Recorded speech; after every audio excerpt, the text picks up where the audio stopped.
Can I ask you a question?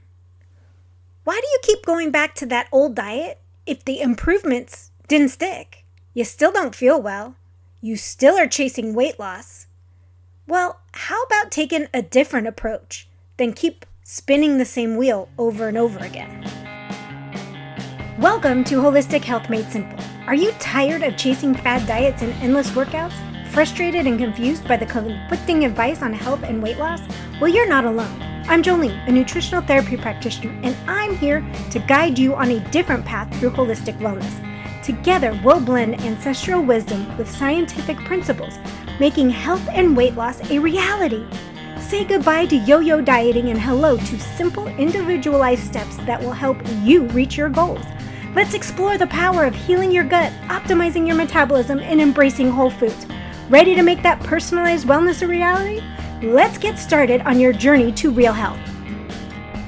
Hey there! We've all heard that famous quote that the definition of insanity is doing the same thing and expecting different results. Yet, when it comes to diet and going back to that same diet, we aren't really expecting different results. We want the same ones or as better as we got the last time, but this time we just want them to stick.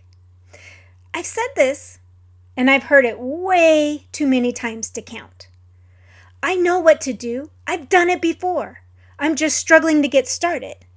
Or, the age-old question, is it worked the last time and I'm doing the same thing?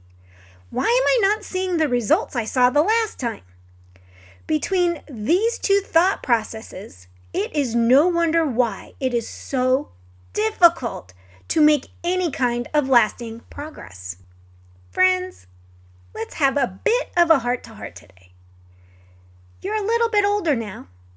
You've been told you have small underlying health issues. Maybe not, but you know you have the symptoms.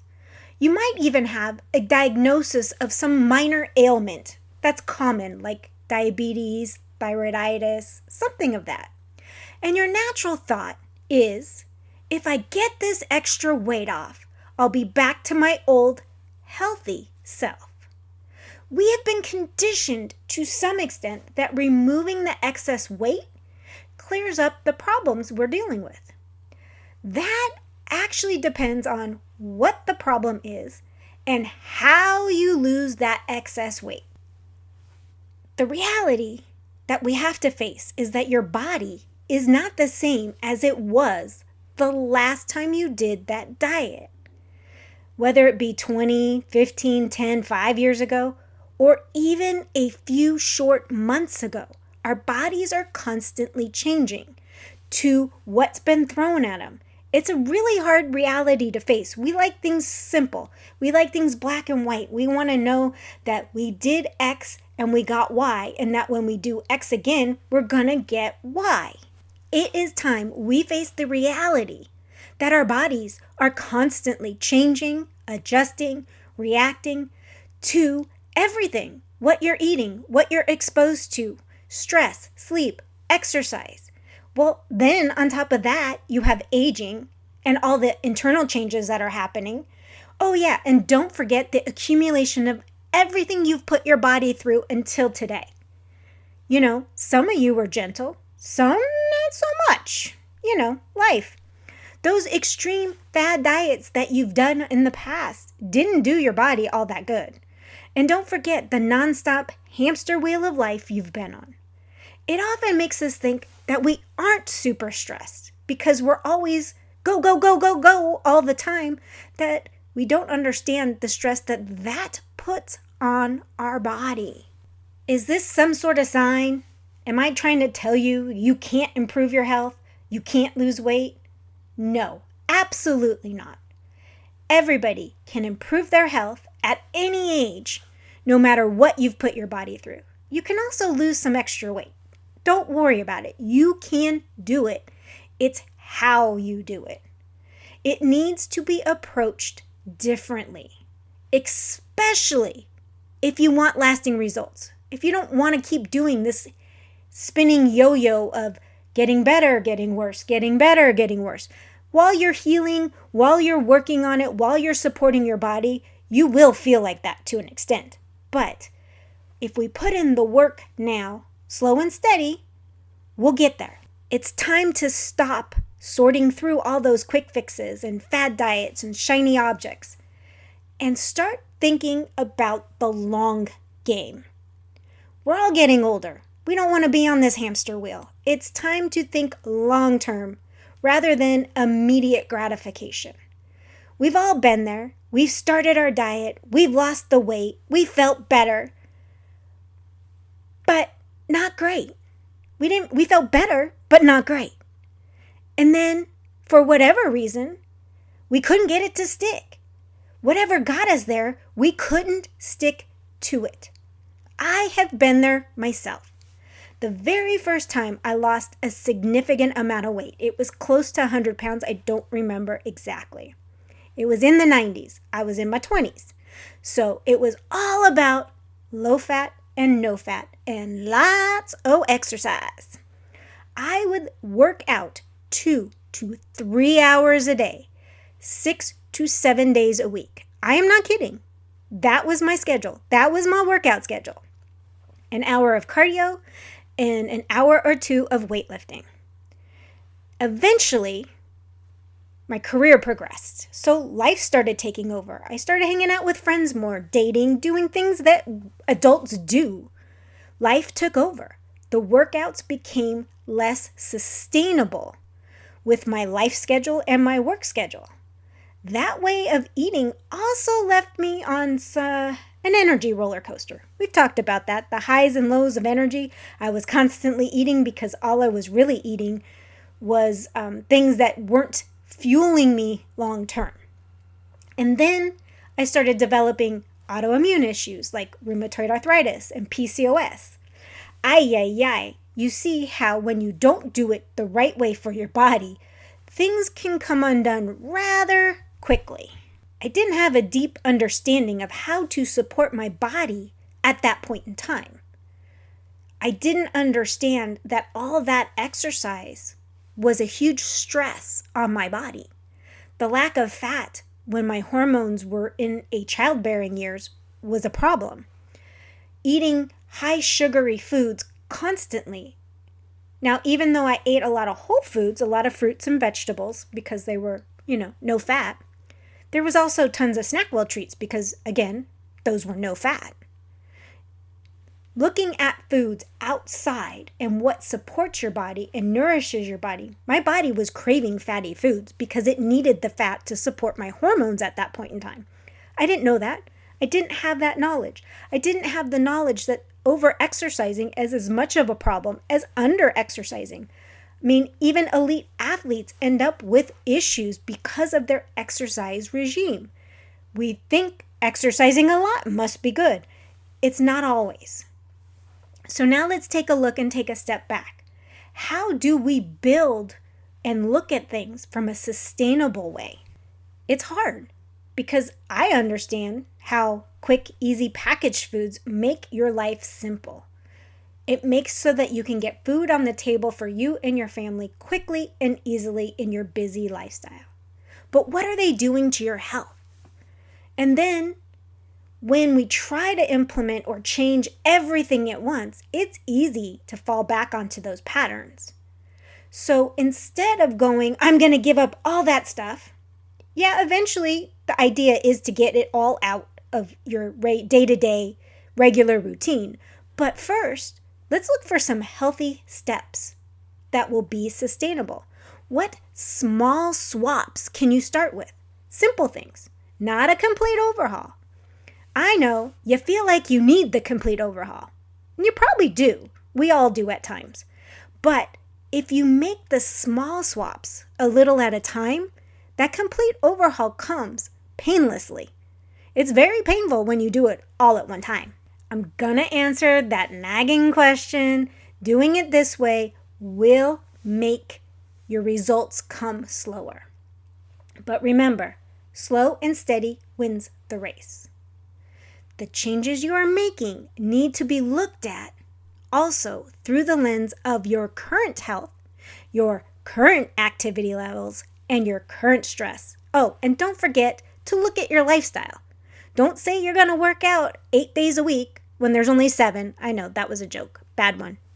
But if you work 45, 50 hours a week, have an hour commute each way, saying that you're going to work out every day may not be sustainable because your body also needs rest. And it's not done this in a long, long time. So maybe 15 minutes 3 times a week at home is a good place to start. And then increase on that as you can. And always remember, health is a constant moving target. Even when you think you have everything under control, you still need to pay attention to how your body's reacting because it's going to yell or tell you when something's off. The basics are always the best place to start. We always apply the basics. I know you've listened to me in the past. It's the same thing. Eat real whole foods, work on building muscle, prioritizing protein, reducing stress, and getting some sleep. Those are the best places to start. But you also have to break that down into smaller steps. Build a basic outline of what you're going to do each week. What new habit are you going to work on each week and build on it? Don't go overhaul everything at once. We've already talked about this. We're going to make little tiny steps one at a time. Now, as you build this plan, you're going to also have to come to terms with whatever's actually going on in your body and also address that. Some foods become a temporary no-go, and there are going to be some foods for some that may become a permanent no-go. It all depends on what's going on with you and how your body's reacting to them, both physically and mentally. So you've got to pay attention.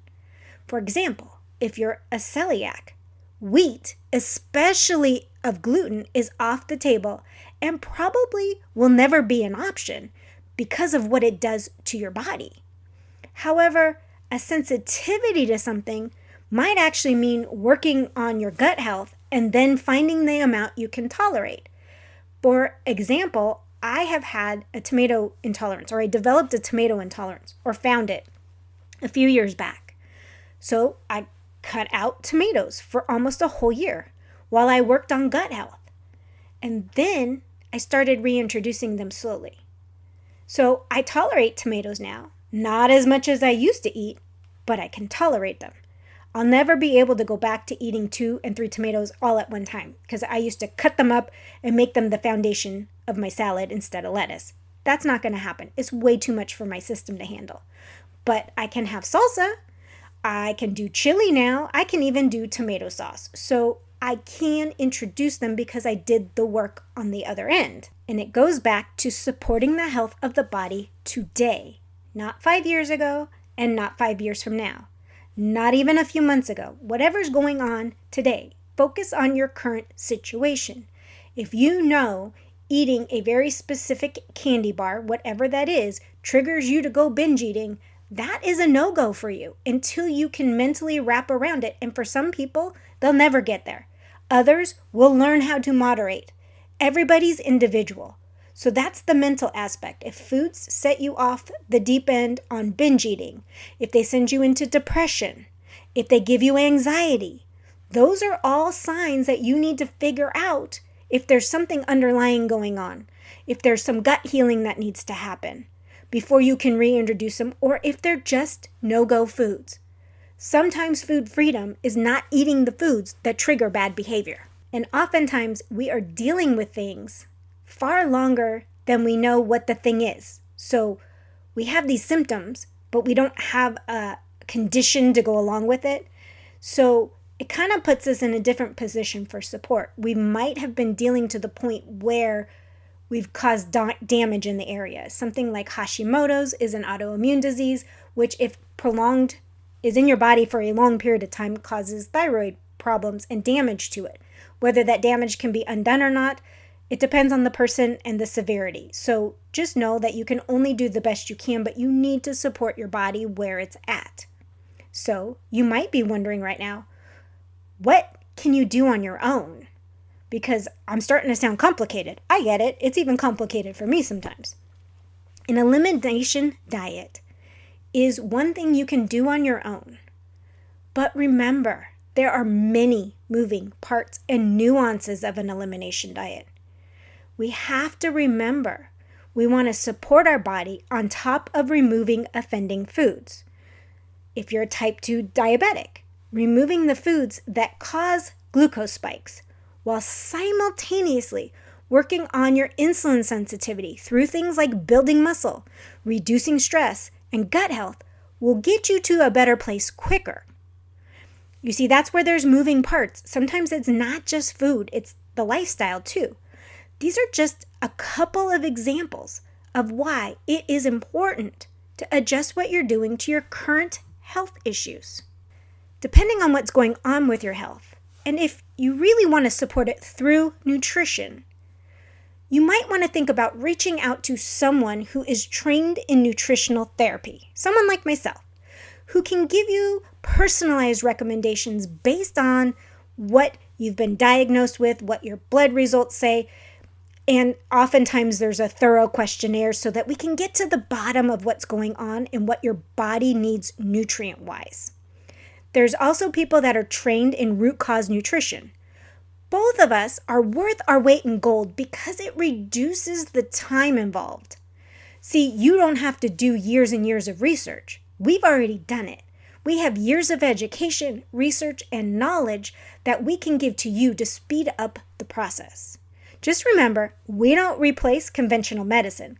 We work with it. We help support you on your journey to feel your best. Our goal is to help you discover and teach you how to use foods and nutrients to support you. You want to feel good. Medicine will only get you so far. When you start supporting your body nutritionally, it takes it to the next level.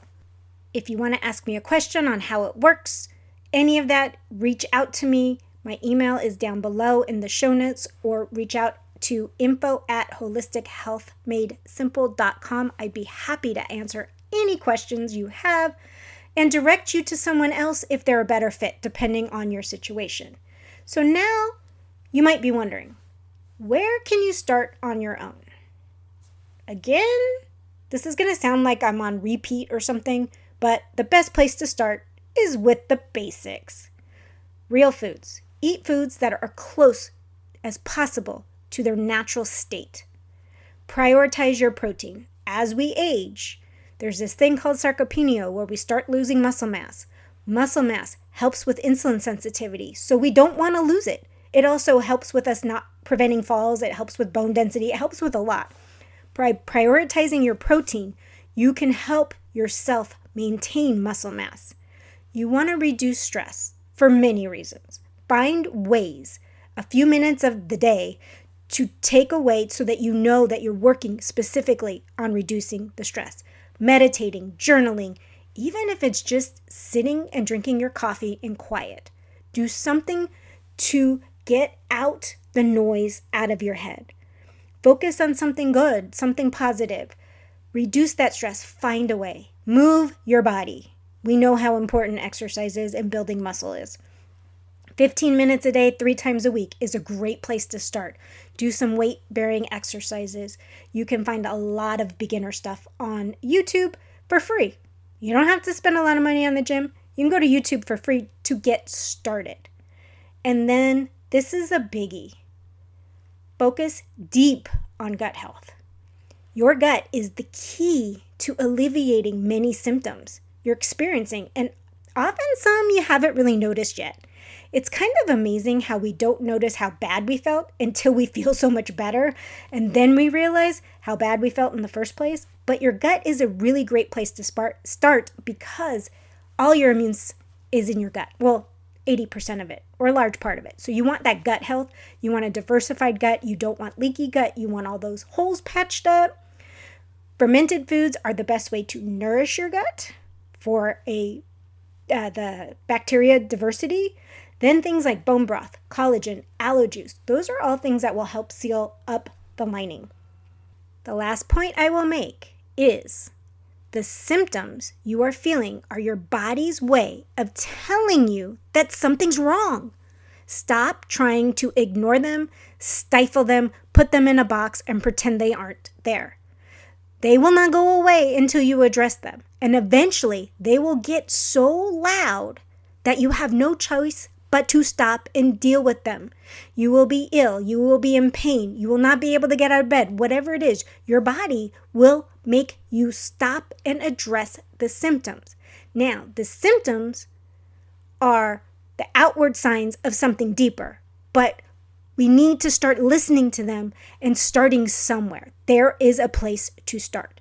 So we actually need to start addressing our body when these symptoms are only whispering to us. It's much easier to start cleaning everything up when they're in a whisper than in a shouting match. And on that note, friends, until next time, bye! Thanks for listening in today. I hope you got some nuggets to take on your health journey.